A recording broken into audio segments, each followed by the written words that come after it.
अस्सलामुअलैकुम दोस्तों, आज हम बात करेंगे हजरत ख्वाजा निजामुद्दीन रहमतुल्लाह अलैह की सवाने हयात के बारे में। हजरत मोइनुद्दीन चिश्ती अजमेरी, जिन्हें ख्वाजा गरीब नवाज के नाम से भी जाना जाता है।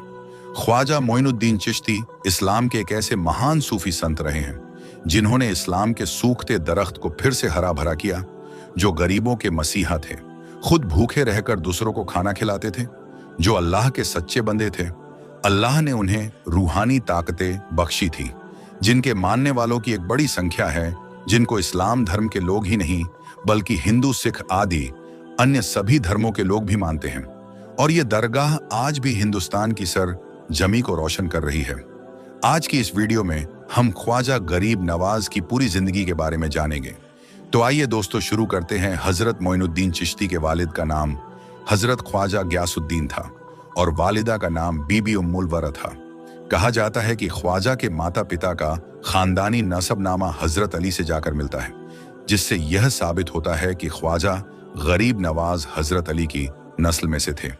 ख्वाजा मोइनुद्दीन चिश्ती गरीब नवाज की पैदाइश संजर में हुई थी। ख्वाजा जी की पैदाइश के बाद वालिद वालदा ने इनका नाम मोइनुद्दीन हसन रखा। प्यार से माँ बाप ख्वाजा को हसन कहकर ही पुकारते थे। बचपन में ही ख्वाजा साहब की बातों को देखकर ऐसा लगता था कि यह बच्चा कोई आम बच्चा नहीं है। बचपन से ही ख्वाजा साहब दूसरों के लिए फिक्रमंद रहते थे। एक बार की बात है, ख्वाजा साहब ईद के मौके पर अच्छा लिबास पहने ईदगाह में नमाज पढ़ने जा रहे थे। उस वक्त लगभग ख्वाजा साहब की उम्र 5-7 साल रही होगी। रास्ते में अचानक ख्वाजा की नजर एक लड़के पर पड़ी।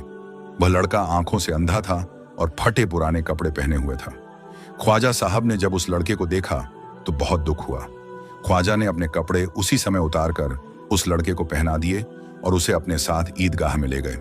ख्वाजा का बचपन बहुत ही संजीदगी से गुजरा था।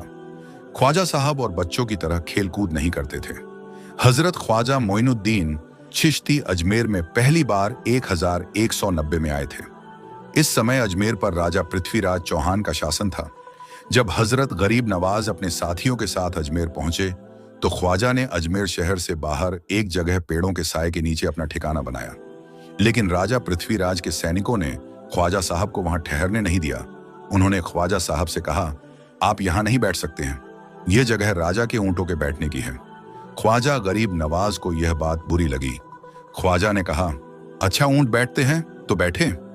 यह कहकर ख्वाजा साहब वहां से उठकर अपने साथियों के साथ चले गए। यहां से जाकर ख्वाजा साहब ने अना सागर के किनारे अपना ठिकाना किया। यह जगह आज भी ख्वाजा का चिल्ला के नाम से जानी जाती है। ऊंट रोज की तरह अपने स्थान पर आकर बैठे, लेकिन वह ऊंट ऐसे बैठे कि उठाए से भी नहीं उठे। राजा के सभी नौकर परेशान हो गए। नौकरों ने इस सारी खबर राजा पृथ्वीराज को दी। राजा पृथ्वीराज ये बात सुनकर खुद हैरत में पड़ गया। उसने अपने नौकरों से कहा कि जाओ उस फकीर से माफी मांगो।